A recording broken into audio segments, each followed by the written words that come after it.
Wassalatu wassalamu ala ashrafil anbiya'i wal mursalin Sayyidina wa maulana Muhammadin wa ala alihi wa sahbihi ajma'in. Amma ba'd. Ayyuhal ikhwa wal akhwat, a'azzani wa a'azzakumullah. Saudara-saudaraku yang semoga dimuliakan oleh Allah, kita bertemu kembali di malam Sabtu untuk mengkaji tafsir Al-Quran menggunakan kitab Tafsir Jalalain karya Imam Jalaluddin As-Suyuti dan Jalaluddin Al-Mahalli.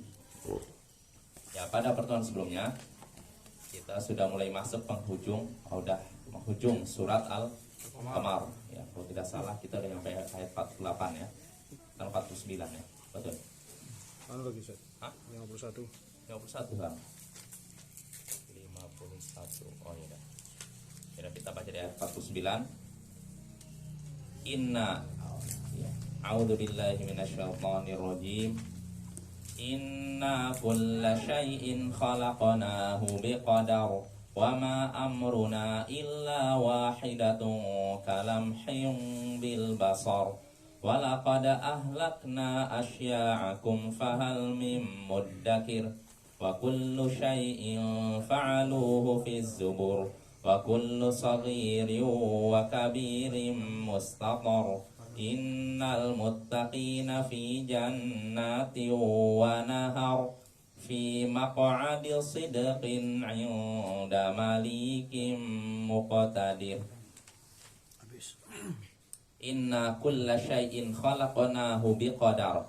Sesungguhnya kami menciptakan segala sesuatu dengan ukuran, menurut ukuran. Wa ma amruna illa wahidatun kalamhim bil basar. Wa ma amruna illa wahidatun kalamhim bil basar.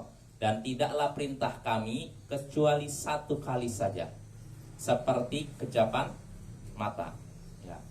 Ini sudah kita singgung. Allah katakan sesungguhnya segala sesuatu kami ciptakan berdasarkan ukuran, menurut ukuran. Artinya segala sesuatu sudah Allah takdirkan dengan ukuran tertentu yang tidak akan dia lampaui, tidak akan kurang, tidak akan lebih. Jadi semua Bapak-bapak, semua yang kita lakukan, semua yang terjadi di langit dan di bumi, ini sudah Allah takdirkan. Dan apa yang Allah takdirkan tidak akan meleset. Maka kita harus beriman pada takdir.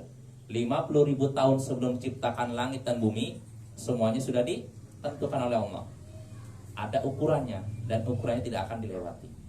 Ya misalkan seorang Allah takdirkan ini fulan meninggal di usia misalkan 99 tahun. Maka nggak akan lewat. Nggak mungkin dia 99 tahun lewat 1 bulan baru meninggal. Atau 1 hari, Ustaz. Atau 1 hari. Atau 1 jam. Nggak mungkin lewat 1 jam. Nggak mungkin lewat 1 menit. Nggak mungkin lewat 1 detik.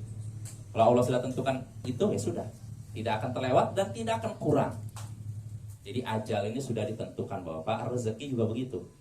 Maka kita harus tawakal kepada Allah. Ikhtiar dianjurkan, tapi yang menentukan kita dapat rezeki ukurannya berapa itu siapa? Allah ya. Tugas kita cuma usaha lalu doa kepada Allah. Ya, segala sesuatu sudah Allah takdirkan dan sudah Allah tentukan ukurannya. Dan wama amruna illa wahidatun kalamhim bil basar. Dan tidaklah perintah kami, urusan kami kecuali 1 kali saja, seperti kejapan mata. Artinya perintah Allah itu, kalau Allah menginginkan sesuatu terjadi, maka cukup dengan perintah 1 kali saja, seperti kejapan mata. Fisur'ah, maksudnya dalam hal kecepatannya, yaitu dengan mengucapkan apa? Kun, jadilah, fayakun, maka jadi. Ya, cukup dengan kun, langsung jadi. Tidak butuh waktu lama. Betul, Bapak? Nyebut kun kan sebentar kan? Kun, langsung jadi kan? Nah itu kuasa Allah. Sebagaimana Allah sebutkan dalam surat Yasin paling terakhir, innama amruhu idza arada syai'an ayyaqula lahu kun fayakun. Sesungguhnya urusan Allah, jika dia menginginkan sesuatu, cukup mengatakan kun, jadilah, fayakun, maka jadilah itu. Nah ini salah satu ayat yang menunjukkan kekuasaan Allah. Lalu Allah katakan setelahnya, walaqad ahlakna asya'akum fahal mim muddakir. Sungguh kami telah membinasakan orang-orang yang serupa dengan kalian. Maka adakah orang yang mau mengambil pelajaran? Sungguh kami telah membinasakan orang-orang semacam kalian. Kalian itu tujukan kepada siapa? Kafir. Orang-orang kafir, ya. Maksudnya sini kafir Quraisy, ya. Di zaman beliau kan kafir Quraisy, kan musyrikin Quraisy, musyrikin Arab. Sungguh kami telah membinasakan orang-orang yang serupa dengan kalian. Serupa dalam hal apa? Kafir. Kafiran. Nah, makanya di sini kata Imam Al-Mahali, asybahakum fil kufri minal umamil madiyah. Sungguh kami telah membinasakan umat-umat sebelum kalian yang serupa dengan kalian dalam hal kekafiran. Artinya kalian kafir. Mereka dulu umat-umat sebelum kalian juga kafir dan mereka sudah dibinasakan, maka kalian pun akan dibinasakan. Artinya ini apa? Ancaman. Jadi kalau umat terdahulu saja mereka kafir, mendustakan Rasul, lalu Allah binasakan, maka kalian juga wahai musyrikin Quraisy, kalau kalian kafir, mendustakan Rasul, kalian pun akan Allah binasakan. Fahal muddakir, maka adakah yang mau mengambil pelajaran? Ini pertanyaan. Betul? Pertanyaan, ya. Tapi maksudnya di sini kata Imam Al-Mahali bi ma'nal amr. Perintah. Pertanyaan tapi maknanya perintah. Siapakah yang mau mengambil pelajaran? Maksudnya udhkuru watta'ibu, ingatlah dan ambillah pelajaran. Jadi ketika Allah katakan adakah yang mau mengambil pelajaran, maksudnya ini perintah. Maksudnya apa? Ingatlah dan ambillah pelajaran dari yang sudah terjadi itu. Ini ancaman sekali lagi untuk kafir Quraisy, musyrikin Quraisy yang mendustakan Nabi, kafir kepada Allah, kafir kepada Rasulnya, dan mereka mendustakan Rasulnya. Wa kullu syai'in fa'aluhu fi zubur, dan segala yang mereka lakukan sudah tercatat di dalam catatan. Wafil mahfuz. Ya, segala yang mereka lakukan, mereka ini siapa? Nah, kalau di sini kata Imam Al-Mahali, ya bisa kafir Quraisy, bisa Umum. manusia secara umum. Al-ibad, sini kata Imam Al-Mahali, segala yang dilakukan oleh hamba, ya, maktub, sudah tercatat, tertulis fi zubur kutubil hafadhah, dalam catatan amal yang dipegang oleh para malaikat pencatat amal. Jadi para pencatat amal kan mereka mencatat, kan? Para malaikat. Nah, segala yang dilakukan oleh manusia sudah tercatat dalam kitab yang dicatat oleh, yang dipegang oleh para malaikat pencatat amal, ya. Kutubil hafadhah, yaitu kutub, kitab-kitab yang berada di para malaikat yang menjaga hamba, mencatat amalan hamba. Wa kullu saghirin wa kabirin mustatar, dan segala sesuatu yang kecil maupun besar sudah tertulis. Segala sesuatu yang kecil maupun besar sudah tertulis. Segala yang kecil maupun besar. Kecil apa maksudnya? Dosa. Amal. Ya, amal. Kata Imam Al-Mahali minadz dzambi awil amal. Baik itu berupa dosa maupun perbuatan. Artinya setiap dosa yang kecil maupun besar sudah tertulis. Setiap perbuatan yang kecil maupun besar sudah tertulis. Maktubun fil lauhil mahfuz, sudah tertulis dalam lauhul mahfuz. Jadi sekali lagi ini mengajarkan tentang apa, Bapak? Takdir. Kita beriman pada takdir. Segala sesuatu yang terjadi pada diri kita, terjadi di bumi, di langit, itu sudah Allah takdirkan. Nah, ini dengan kita beriman pada takdir, tenanglah hidup kita. Kalau orang beriman pada takdir, hidupnya akan tenang dan dia tidak akan sombong. Ya, kalau dia dapat nikmat, dia sadar ini takdir Allah, untuk apa saya menyombongkan diri. Dan kalau dia dapat musibah, dia pun apa? Tenang, ini sudah Allah tentukan, nggak akan berkeluh kesah. Ya, jadi intinya Bapak, di antara tips untuk bahagia yaitu beriman kepada takdir, ya. Kalau kita beriman pada takdir, meyakini segala sesuatu sudah Allah takdirkan, hidup kita akan tenang. Makanya orang-orang kafir hidupnya tidak bahagia. Kenapa? Karena tidak beriman pada takdir Allah. Jadi ketika mereka dapat ini nikmat, mereka sombong, membanggakan diri. Ketika dapat musibah sedikit saja, langsung bunuh diri. Ini orang-orang kafir, ya. Dan itu para hamba dunia. Allah, Nabi SAW menyebutkan dalam hadis Sahih Bukhari, lafalnya ta'isa abdul dinar, ta'isa abdul dirham, ta'isa abdul khamisah, ta'isa abdul khamilah. celakalah hamba dinar, celakalah hamba dirham. Dinar itu apa? Mata uang dari emas. Kalau dirham, nah, dari perak. Celakalah hamba dinar, celakalah hamba dirham, celakalah hamba khamisah dan khamilah. Khamisah itu pakaian tertentu. Jadi kalau mau diterjemahkan, celakalah hamba busana. Gitu. Orang yang selalu mengikuti tren, ya kan? Nanti ada tren baru, beli lagi baju model begitu. Nanti tren baru muncul lagi, dia pakai lagi baju baru, beli lagi.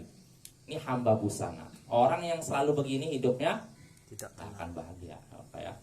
In u'tiya radiya, wa illam yu'ta sakhita.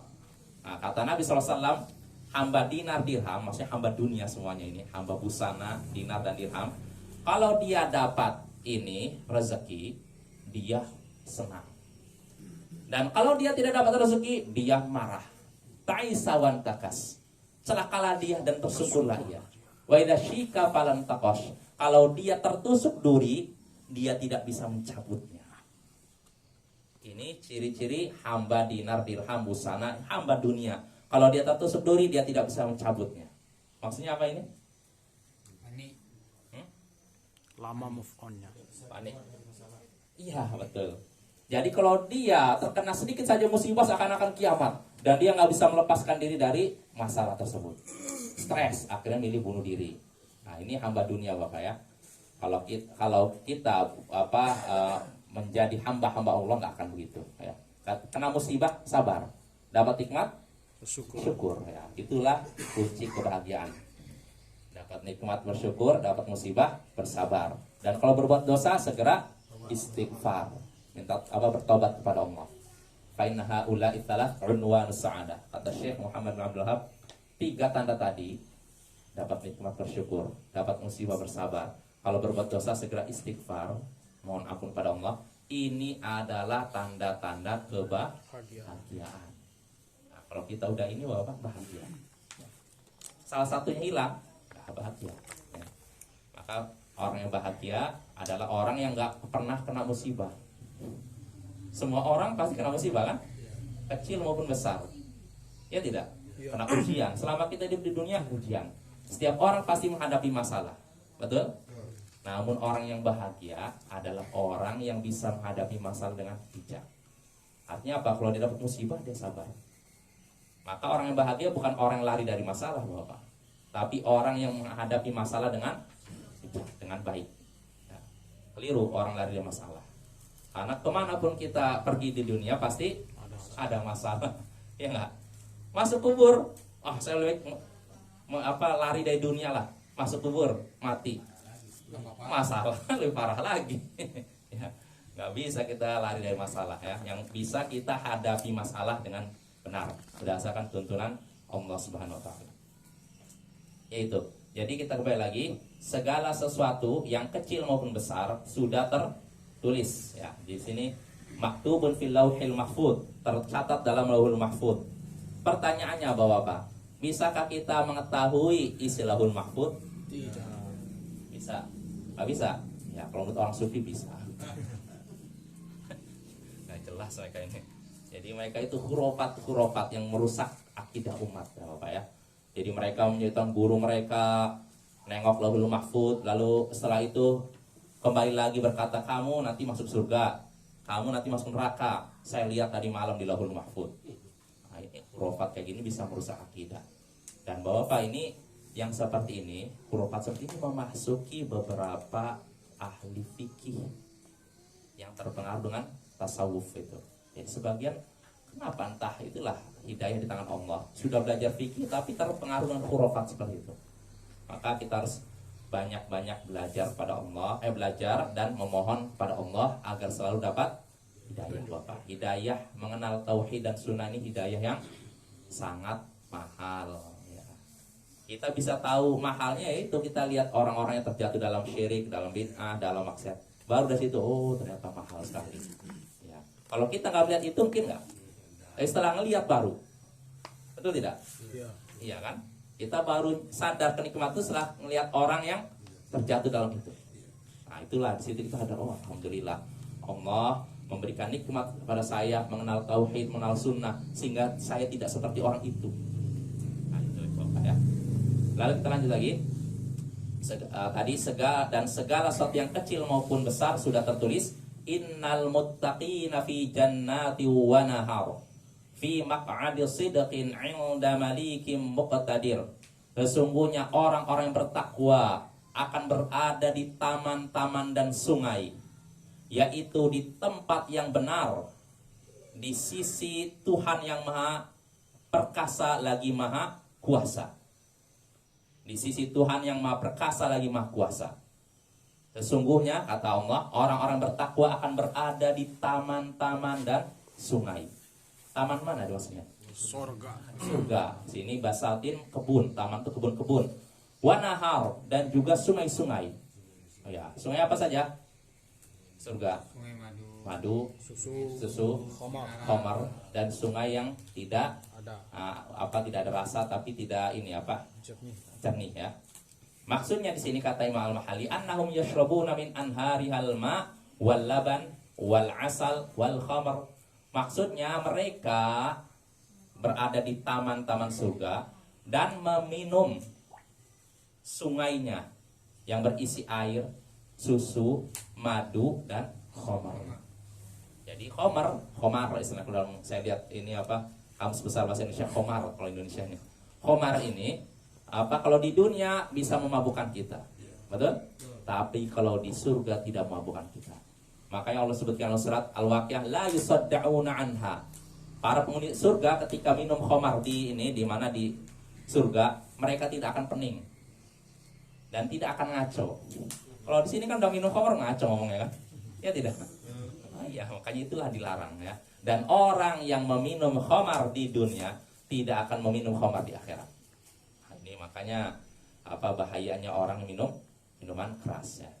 Ya, kita lanjut. Jadi sesungguhnya orang-orang yang bertakwa akan berada di taman-taman dan sungai fi maq'adil sidqin, yaitu di tempat yang benar, inda maliki muqtadir, di sisi Tuhan yang maha perkasa lagi maha kuasa. Jadi orang yang bertakwa nanti akan di sungai, di taman-taman dan sungai, yaitu di tempat yang benar. Di mana tadi tempat yang benar? Surga. Surga. Kalau di situ terjemahkan apa? Di tempat yang disenangi kata kalau nggak salah ya. Iya. Yang benar, yang sesuatu yang benar ya disenangi lah. Majelis hak, maksudnya di tempat yang benar, di majelis yang benar. La laqwa fiha wala ta'thim. Tidak ada di dalamnya ucapan sia-sia dan dosa. Jadi kalau di surga Bapak nggak ada orang ucapan bahasa kotor. Nggak ada ucapan sia-sia. Yang ada ucapan baik, tasbih, dzikir. Nah, itu. Di sini kata Imam Al-Mahalli, wal makna annahum fi majalis minal jannat salimatan minal laqwi wat ta'thim bi khilafi majalisid dunya faqalla an taslama min dzalik. Maksudnya, maknanya kata Imam Al-Mahalli, mereka orang-orang bertakwa itu akan berada di majelis-majelis surga, tempat perkumpulan-perkumpulan surga. Di dunia kan ada majelis-majelisnya. Majelis orang main kartu kah, majelis ini. Nah, di surga pun ada majelis-majelisnya. Mereka nih, orang-orang bertakwa akan berada di majelis-majelis surga dalam keadaan selamat dari perbuatan sia-sia dan dosa. Mereka ngobrol, tapi tidak ada sesuatu yang sia-sia. Ucapan mereka nggak ada yang sia-sia dan nggak ada ucapan dosa. Bikhilafi majalisid dunya, berbeda halnya dengan majelis-majelis dunia. Ya tidak? Orang kumpul di sini, ada dosa nggak kira-kira? Minimal ucapan sia-sia, ya kan? Mau orang awam maupun orang udah ngaji. Kalau orang udah ngaji ini, kita ngobrol terlalu lama, nanti di situ setan bermain. Kata para ulama, kalau suatu majelis sudah kelamaan, di situ setan bermain. Awalnya mungkin berbicara ilmu, setelah itu nyepet, ini gimana sih itu, kok nggak muncul? Oh, dia lagi ada masalah ya sama istrinya. Ada mulai itu. Oh, kadang-kadang nggak gitu, dia bentrok sama si ini. Oh, mulai setan terus menjerumuskan sehingga akhirnya gibah, setelah itu fitnah dan seterusnya. Maka secukupnya, kalau kita mau bikin majelis, kumpul-kumpul, ya secukupnya aja. Tidak usah terlalu lama, karena kalau udah terlalu lama setan bermain di situ. Betul tidak? Betul pasti ya. Ya itu. Jadi sekali lagi, kalau di para orang-orang bertakwa, ketika di majelis-majelis surga, mereka selamat dari perbuatan sia-sia dan dosa. Berbeda dengan majelis-majelis dunia. Faqalla antaslama min dzalik. Alangkah sedikitnya majelis dunia yang selamat dari sia-sia dan dosa. Betul tidak? Majelis dunia itu sedikit majelis yang selamat dari perbuatan sia-sia dan dosa. Sedikit. Walaupun ada, tapi sedikit. Ya. Selebihnya, kebanyakan majelis dunia itu isinya perbuatan sia-sia dan dosa. Ya, hati-hati Bapak ya. Maka jauhilah majelis-majelis seperti itu. Imam Malik pernah punya perkataan, di zaman Imam Malik, hendaknya seorang itu gak keluar dari rumahnya kecuali kalau ada hajat aja. Padahal itu Imam Malik di zaman beliau, di zaman tabi'in kan, ilmu ulama masih banyak, ilmu tersebar. Tapi beliau menyarankan jangan terlalu sering keluar rumah. Karena apa? Ya itu, apa yang namanya maksiat, perbuatan sia-sia udah tersebar. Itu di zaman beliau, masih dekat dengan masa Nabi. Maka bagaimana kalau zaman sekarang, di akhir zaman? Ya, jadi kalau memang kita tidak ada hajat untuk keluar rumah, untuk ini apa, memenuhi kebutuhan kita belanja atau mungkin amar ma'ruf nahi mungkar, ngasih nasihat, ya sudah di rumah. Tidak usah banyak keluar ya. Karena itu banyak mudaratnya. Bahkan kalau kata para ulama, mungkin sudah pernah kita bahas dalam Sahih Bukhari ketika menyinggung tentang keutamaan uzlah, mengasingkan diri dari masyarakat yang rusak. Imam Al-Aini menyebutkan para ulama terus, saya lupa namanya siapa, Al-Qadiyat atau siapa, atau beliau ini udah masanya zaman sekarang. Itu padahal masih tahun 400 Hijriah, masih dekat dengan masa kenabian. Lalu Imam Al-Aini sekitar 800 Hijriah, beliau lahir tahun 800 Hijriah, berarti berapa? 5 abad lalu. Kata beliau, iya, zaman sekarang udah saatnya uzlah. Uzlah itu artinya mengasingkan diri masyarakat. Itu di zaman beliau coba. Bagaimana kalau beliau menyaksikan zaman sekarang? Mungkin sudah harus uzlah semua. Ya, tapi Bapak ya artinya kita lihat dengan apa kebutuhan kita ya. Artinya kalau memang kita bisa amar ma'ruf nahi mungkar di luar rumah, amar ma'ruf nahi mungkar. Tapi kalau memang tidak bisa, udah sibukkan dengan diri kita. Perbanyak ibadah, perbanyak belajar. Mudah-mudahan dengan itu Allah menyelamatkan kita. Karena uzlah itu ada keutamaannya Bapak ya. Sebagaimana berbaur dengan masyarakat yang rusak ada keutamaannya. Kalau memang bisa apa? Perbaiki. Al-mu'minul, apa yang sebutkan seorang mukmin yang berbaur dengan masyarakat dan wa yasbir ala adahum, maka dia lebih baik. Dan seorang mukmin yang berbaur dengan masyarakat dan dia bersabar menghadapi gangguan mereka, itu lebih utama daripada yang mengasingkan diri. Ini kalau mukmin tersebut sabar. Tapi kalau nggak sabar ya sudah, uzlah. Ya uzlah zaman sekarang nggak mesti ke bukit-bukit, nggak mesti ke pelosok. Ya di rumah pun nggak bisa uzlah. Kalau seorang memang nggak sanggup, saya di luar nggak bisa amar ma'ruf nahi mungkar, malah saya mungkin dilecehkan lah, atau malah mudaratnya lebih besar, ya sudah di rumah. Dan itu bukan sikap yang tercela Bapak ya. Cuma jadi masalah orang-orang awam mempermasalahkan, ini kok nggak pernah keluar rumah, bikin nggak ngerti ilmu. Bikin bom. Makanya Bapak nggak usah kalabun nas lain tahi, ucapan orang nggak akan berhenti. Keluar dipermasalahkan, di dalam dipermasalahkan. Yang penting pokoknya kalau memang perbuatan kita tidak mengandung maksiat, jalankan. Karena ridwan nas ghayatun la tudrak, kata Imam Syafi'i. Keridhaan semua orang adalah tujuan yang tidak mungkin tercapai. Kita ingin melakukan ini, orang ini ridho, yang ini nggak ridho, ya nggak?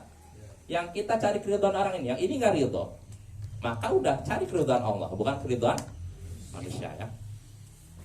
Nah itu, jadi kita kembali lagi, sesungguhnya orang-orang bertakwa akan berada di taman-taman dan sungai, yaitu di tempat yang benar, tidak ada dosa dan sia-sia, yaitu di sisi Tuhan yang maha perkasa, Azizil Mulk, ya, yaitu yang maha perkuasa, maha kuasa, kekuasaannya sangat luas ya.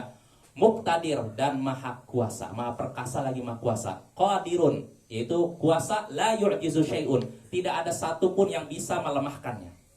Maksudnya siapa? Allah, ya kan? Allah maha perkasa dan maha kuasa. Maha kuasanya apa? Tidak ada satupun yang bisa melemahkan Allah.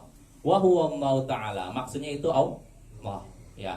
Wa inda isyaratin la rutba wal qurba min fadli, dan inda di sisi ini isyarat tentang kedudukan dan kedekatan dengan karunia Allah. Ini namanya takwil. Ya, yang benar dekat dengan Allah. Loh, dekat berarti ada jarak begini. Udah nggak usah pikirkan jarak dengan Allah. Ahlus sunnah menetapkan ayat sesuai lahirnya. Jelas Bapak? Karena kalau kata Imam Al-Mahalli, dekat di sini maksudnya dekat dengan karunia Allah. Ya, jadi bukan dekat dengan Allahnya, dekat dengan karunia Allah. Ini namanya takwil. Yang benar dekat dengan Allah. Bagaimana, seperti apa dekatnya? Gimana jawabannya kalau tanya gitu? Ya tanya kepada Allah. Wallahu a'lam. Kita nggak tahu hakikatnya. Yang penting kita beriman bahwa orang yang bertakwa akan dekat dengan Allah. Seperti apa dekatnya? Tanya kepada Allah. Ya, kita serahkan hakikatnya kepada Allah. Nah, ini keyakinan Ahlus Sunnah wal Jamaah. Ya, ini beberapa ayat yang bisa kita bahas. Nah, dari beberapa ayat ini kita bisa mengambil beberapa pelajaran. Di pertemuan sebelumnya sudah disebutkan faedahnya ya. Udah, cuman sampai 50 tuh. Sampai 50 ya. Oh, udah sampai di situ faedahnya. Iya, itu tuh ya. Oh, ya sudah. Berarti yang ini faedah yang ayat 49 tadi isyarat untuk beriman kepada takdir. Karena Allah katakan sesungguhnya kami menciptakan segala sesuatu menurut ukuran ya. Berarti kita harus beriman kepada takdir. Lalu kedua, kekuasaan Allah, agungnya kekuasaan Allah, atau Allah itu maha kuasa dan maha perkasa. Karena Allah ketika menginginkan sesuatu cukup dengan kun, jadilah. Mengatakan kun, jadilah, maka jadi ya. Lalu berikutnya, ancaman bagi orang kafir Quraisy dan orang semacam kafir Quraisy, karena kalau mereka kafir dan mendustakan para rasul, maka mereka akan merasakan nasib seperti orang terdahulu yang kafir dan mendustakan rasul ya. Itu faedah ketiga ya. Lalu keempat, segala yang dilakukan oleh hamba, segala perbuatan yang dilakukan oleh hamba telah tertulis dalam Lauhul Mahfuz. Kecil maupun besar sudah ditakdirkan oleh Allah. Dan itu juga sudah dicatat oleh para malaikat. Ya. Lalu berikutnya, faedah berikutnya yang bisa kita petik dari ayat-ayat tadi, takwa akan mengantarkan kepada kebahagiaan di dunia dan akhirat. Ya, sebagaimana Allah katakan ini, sesungguhnya orang-orang bertakwa akan berada di taman-taman dan sungai, di tempat yang benar, di sisi Allah yang maha perkasa lagi maha kuasa. Di mana maksudnya? Di surga. Ya.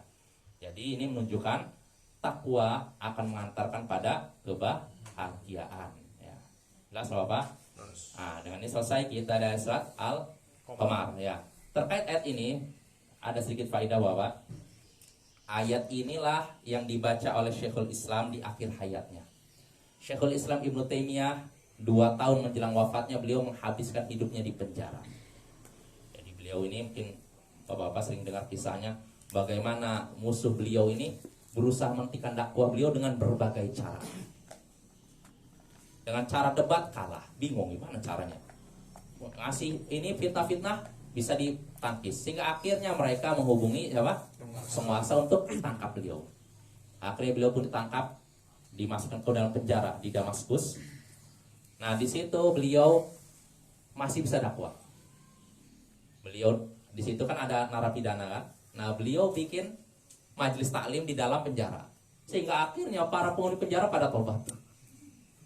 Keluar dari ini bahkan ada sebagian ulama yang mengatakan ketika napi ini keluar dari penjara, dia ingin masuk lagi ke penjara.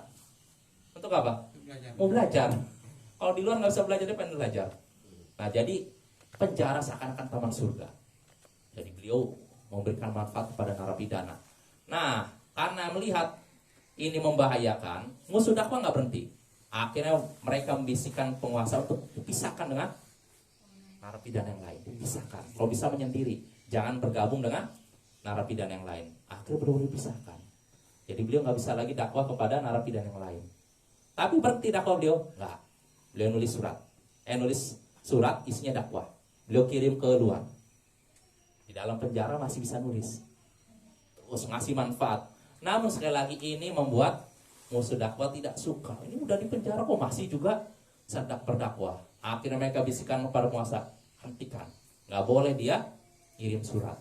akhirnya benar-benar dilarang sholat. Ya sudah, apa yang beliau lakukan? Beliau menyibukkan diri dengan ibadah, tadabbur Al-Quran.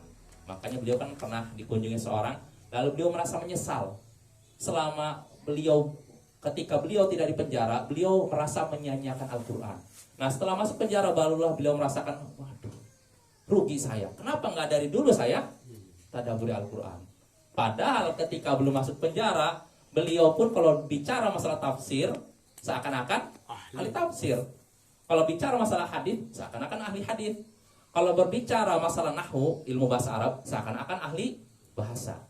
Tapi walaupun begitu, beliau merasa menyesal di akhir hayatnya. Kenapa saya dulu tidak menyibukkan dengan Al-Quran? Nah, akhirnya beliau baca Al-Quran. Selama 2 tahun belakangan, beliau di penjara, menyibukkan diri dengan baca Al-Quran.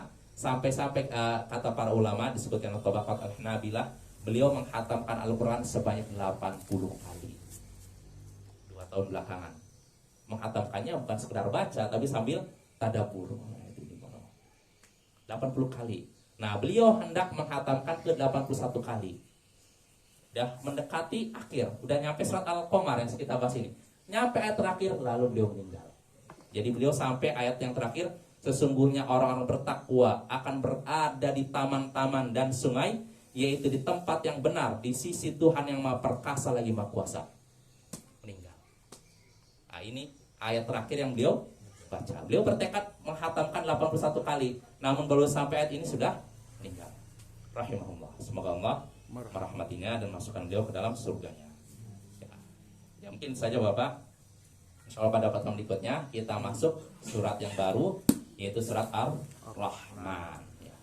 Subhanallahi wa bihamdihi, asyhadu an la ilaha illa anta, astaghfiruka wa atubu ilaik. Assalamualaikum warahmatullahi wabarakatuh.